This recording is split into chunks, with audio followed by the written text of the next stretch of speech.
Good morning mga kalingap. Isang mapagpalang araw po. Big love shoutout po sa lahat po ng Danjoynatics.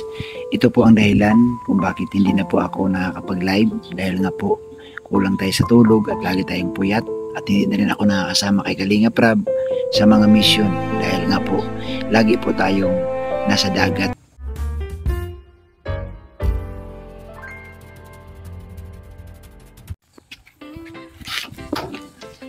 Ayan, guys, kaya rating lang namin galing sa laot.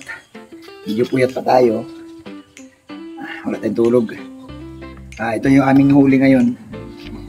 Sa magdamag guys, no, na pag talatag namin ng kitang, isa lang talaga nakuha namin. Yan, 4 minuto maghati. So, sabi ko guys, bilhin ko na lang sa kanila kung magkano ito. Nyari, ito 1,000. So, 4 kami. Hati, tag 250. Ang bawat isa sa amin. Yan. Wala medyo hindi magandang huli ng isda dahil may buwan. Pero kahit paano, no? Kahit paano naman, hindi pa rin tayo nasisiro. Mayroon pa rin tayong nakuha. Wow! Yan. Wow, ang laki yan. Ito, isa lang talaga. Wow! Isa lang talaga. Isa lang yan? O, isa lang. Ang ganda. Magdamag kaming nagbantay. Isa lang ang kumagat. Halos ganyan, oh. So, siguro to may mga 10 kilo ito. Ang galing. Ano Ayan. basta ba yan? Ang tawag yan? Talakitok. Ang galing, Ito guys, ang talakitok guys. So, yan, 4 kami maghahati. So, bilhin ko na lang, hati-hati na lang kami. Hindi talaga. Ang ganda. Madalang yung huli. May buwan. Ganun pag may buwan. Pero nagtiyaga kami. Kala ko nga, wala Sabi ko na ko. Ngayon lang yata kayo nakabawi, Dapat nga, maradagan pa sana ito Kala ko nga mabukya. Kasi alas 2 na ng madaling araw. Bago ito kumagat. First time na Yan, nakakuha guys. ng ganyan kalaki. Okay, so, guys, daling ko dito sa kusina. Yan. Ito. Sariwang-sariwa. Kailan kami naman ang walang tulog. Grabe. Ito na, yung flashlight, charge na lubat yan at wala magdamag kaming sumubok.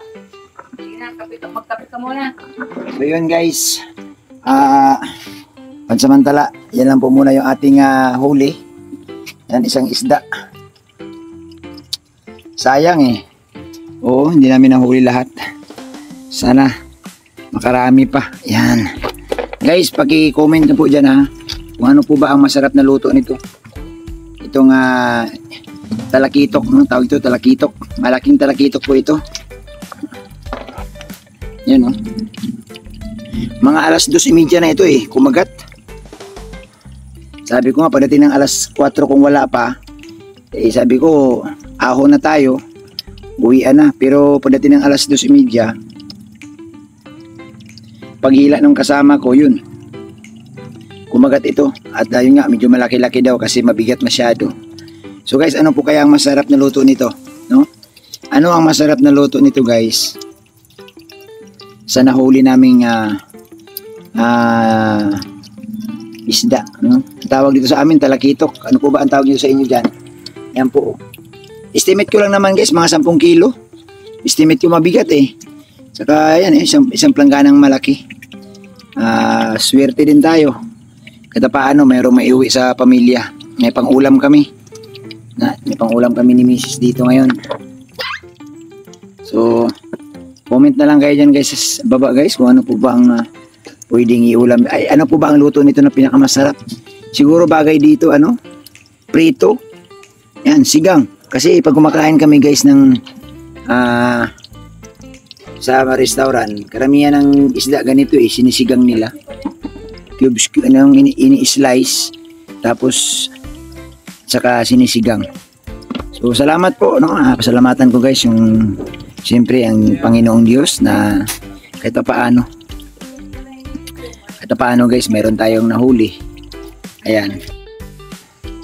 Salamat at nakaisa pa tayo. Yan, i-slicein ko ito. Pero kung ang presyo nito guys, siguro pag-usapan namin ng kasama ko, kung ang presyo nito 1,000, apat kami magkakasama. So, 250. Ang isa sa amin ito, pag ibinta namin ito sa labas. Oo. Kasi alam niyo naman dito sa lugar namin, hindi ka naman pwede magbinta dito ng mataas kasi napakamahal po napakamura ng isa dito guys kasi nasa probinsya ka. O, maliban na lang kung dalhin mo ito sa syudad. Kaso nga lamang napakalayo. So, ito yung ating sideline, no? Sideline ko dito sa amin. Kapag wala tayong lakad, kaya hindi mo na ako makakapag-report kay Kalinga Prab kasi wala akong tulog guys. Bawal pong ayaw ko rin pong walang tulog kasi mahirap na. At may nababalitaan nga tayo na isa sa mga reaktor nga dahil sa kakapuyat. So inatake. No? Condolence po sa pamilya ni Kuya Putput. So yan lang po guys ang aming huli. Ayan. So lumalabas 250. Magdamag. Okay lang yan. Importante may ulam. Ayan, may ulam. So, siguro bilhin ko ito kung pumayag yung mga kasama ko. Kung hindi man, hati-hatiin namin ito. Isang piraso.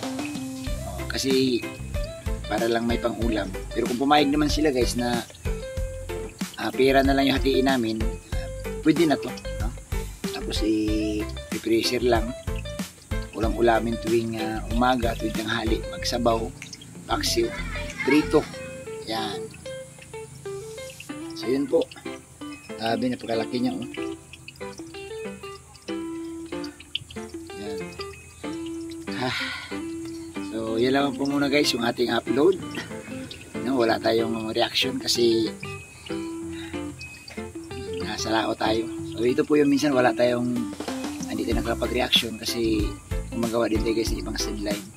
Yun, lalo pa kung maganda ang panahon at may mga kasama no, na mag-aaya. Kagahapon kasi guys nagaya sila na maglaot kami. Sumama din ako. Sabi ko nga sayang. Kung di man tayo makasama sayang din kung mayroong mahuli. Pero kagabi mga bandang alas 12 wala pa Kasi kung minsan pag naghuli kami mga alas 12 may huli na yan Pero kagabi wala. Patak ng alauna wala pa din. Alas 2 sabi ko. Parang hopeless na.